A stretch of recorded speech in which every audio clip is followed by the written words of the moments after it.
এক ভাই প্রশ্ন করেছেন, রাগের মাথায় তালাক দিলে তালাক হবে কিনা।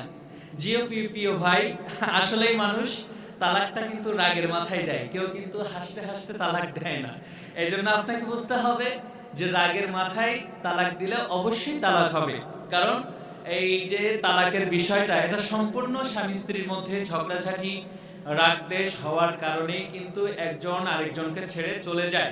একটা বিচ্ছেদের কারণ হলো ঝগড়াঝাটি এবং মনের মানে মলিন্য থাকার কারণেই কিন্তু আপনার এই দাম্পত্য জীবন অসুখী হয়, এবং হওয়ার কারণে সেই ক্ষেত্রে কিন্তু ছাড়াছাড়ির বিষয়টা, তালাকের বিষয়টা হয়ে যায়।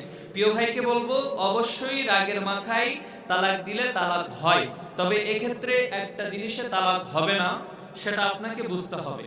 যদি কোনো ব্যক্তি রাগ করলে হেদায়েত জ্ঞান শূন্য হয়ে যায়, যার কোনো হেদায়েত জ্ঞান থাকে না, যেমন আব্বাকে খালু বলে ডাকে, যেমন মাকে আন্টি বলে ডাকে, বউকে আম্মু বলে ডাকে, এমন যদি কোনো সমস্যা হয়ে থাকে যে রাগ করলে সে হেদায়েত জ্ঞান শূন্য হয়ে যায়, সেরকম বউকে আম্মু বলে ডাকতেছে, এরকম যদি অবস্থা হয়, সেক্ষেত্রে বউকে যদি তালাক দিয়ে দেয় তবে তালাক হবে না।